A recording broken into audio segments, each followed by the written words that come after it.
this week's action. In the world of boxing, you do have a welterweight world title fight. Terence Crawford defending his title against Shawn Porter. That one an ESPN Plus pay-per-view. So this UFC fight night will be starting a little bit earlier in the day. Kind of be your lead up, your appetizer to that world title fight at night in the ring.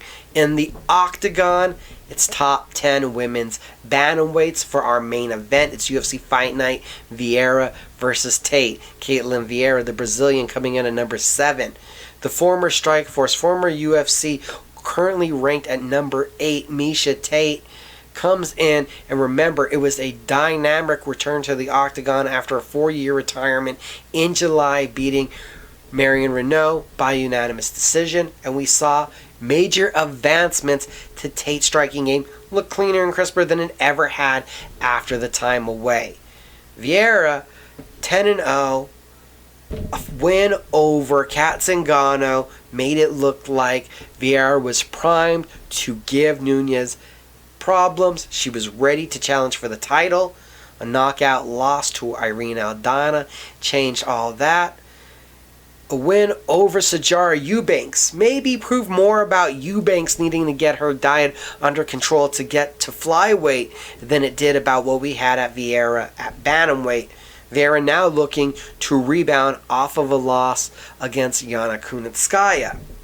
It feels like this one is set up perfectly for Miesha Tate, who had the opportunity after the win over Marion Renault to go right to the big fight, to go right at Holly Holm and be in a position for a number 1 contenders fight, to get right back to the belt. But a strategic Miesha Tate is assessing the division, taking things slowly, letting her skills evolve, and not rushing and using her name right to jump forward. Is that the right move or not?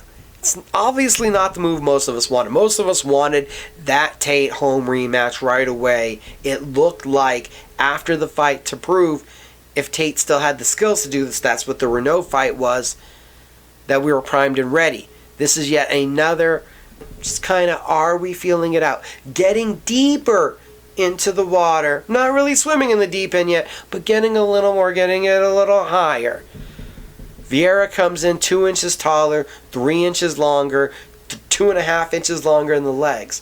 Vieira has 6 finishes, 5 decisions of her 11 wins. 4 subs, 2 knockouts. Tate, 19 wins, 8 by decision, that's 11 finishes, 7 by the submission, 4 by knockout. She's the faster striker and technically the better wrestler. Jiu-Jitsu, they may be equivalent belt level, but I still give Tate the advantage. She comes in as the lower ring fighter, but we all expect this to be a cupcake for Miesha. Co-main event, man, this one is one that you can really sink your teeth into. It is a top 15 welterweight matchup, unbeaten, 14-0, 14 ranked, that's kind of cool. Sean Brady taking on the number 6 ranked Michael Chiesa, 17-5. Chiesa comes in 3 inches taller, 3.5 inches longer. He has 3 inches in the legs, that's 3.5 were in the arms. Talking about their finishing ability, 17 wins for Chiesa, that's 11 submissions and 7 decisions. Brady, little more of ability with his hands, 3 knockouts, 4 submissions, that's 7 finishes, 7 decisions for the former CFFC welterweight champion. When Chiesa went up from lightweight to 170, we saw him dominate Condit, Sanchez, RDA, Neil Magny. The loss to Vicente Luque, it looked like it really bothered him mentally, where we saw him nearly run out of the stadium, had to be tracked down and brought back. It's a positive sign that we see a quick turnaround and that Chiesa believes it was just a bad night at the office. We've seen bad nights at the office, to be honest. Jan Blachowicz loses his light heavyweight title, a bad night at the office. Sometimes you wake up, it's not there. Sometimes you get lackadaisical in a position you shouldn't, and it's just not your night. Chiesa, when he lost to Luque, had the opportunity to jump Leon Edwards, to put himself in the welterweight title picture. That cannot be lost on Sean Brady, that you are facing a guy in a co-main event who was right there, one step away from the title. Unbeaten in the UFC to this point, obviously unbeaten in his MMA career. A win here, and Brady puts himself right back in that position. He puts himself in the position that Chiesa once was. A win here for Chiesa, and you put yourself back in the mix.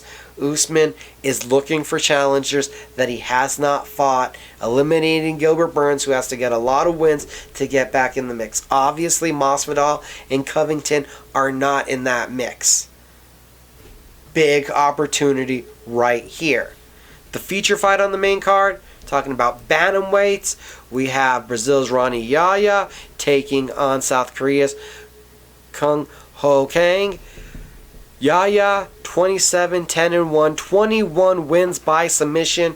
There is no surprise in what the Brazilian wants to do. Get you down to the mat and submit you.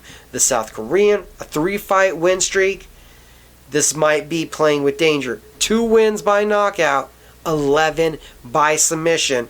Do not challenge Yaya where he's best at. If you're Hokang, you want to keep this one on the feet. That is always the recipe to defeat Yaya. Opening up the main card, you have in bantamweight action, Davey Grant against Adrian Yanez. Grant comes in 11-5, 3 wins by knockout, 8 wins by submission. While Yanez, 9 wins by knockout, 2 wins by submission. Grant has won 3 of 4. The last 2 coming by knockout. Both massive left hooks taking care of Martin Day and Jonathan Martinez. While Yanez, a 7-fight win streak. 6 of those 7 have come by knockout, giving all 3 of his UFC wins by knockout. These 2 guys are big punchers. Yanez, well, he has technically crisp boxing. He has been hurt and had to come back in a couple of these knockout victories. So this one is going to get wild, and it'll happen quickly. The feature prelim, we have featherweight action. Pat Sabatini, 15-3. 2 knockouts, 10 submissions against Tucker Lentz, 12-1. 6 knockouts, 2 submissions. It's a 4-fight win streak for Sabatini. Decision wins over Christian Conley and a heel hook of Jamal Emmers in his UFC run.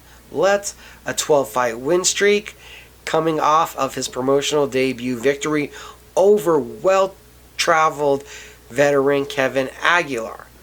In lightweight action, you got Rafa Garcia, 12 wins, 7 by submission, taking on unbeaten Israeli Natan Levy. It's his UFC debut coming off of the Contender Series. Half of his wins come by submission. Garcia 0-2 at this point in the UFC. In women's strawweight action, 3rd fight in 2 months, Lupita Godinez is back. She won at strawweight, lost at flyweight, back in her division to take on Loma Lookboonmee. Also 6-2 Lookboonmee, the Thai fighter, back-to-back decision wins. So you have a Thai striker versus Godinez. Honestly, her best attribute is her boxing, but she is the better wrestler on paper coming in this one. Lightweight action that could steal the show early on in the card. You have Terence McKinney, 11-3, versus Faraz Zima, 12-3.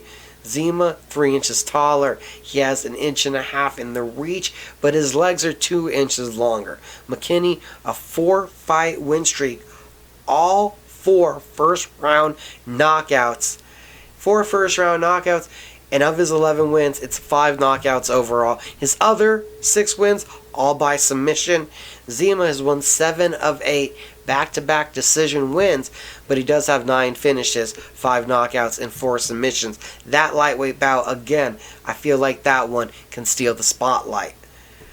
Now we get to the bottom of the card. Talking about flyweight action, Cody Duran's going to be taking on China's Amore Quilin. Duran, 11 wins, 5 knockouts, 5 submissions.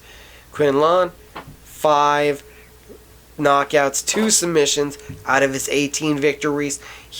Quinlan, many more decisions on his record, obviously. Featherweight action, you have Shailen Narbaki, who has 19 wins, 9 knockouts, and 5 submissions, taking on Sean Soriano, 7 knockouts, and 4 submissions with his 11 finishes. The card opens up with women's strawweight action. Luana Pinheiro, a 7-fight win streak, as she heads in to face former LFA champion Sam Hughes. Thanks for watching.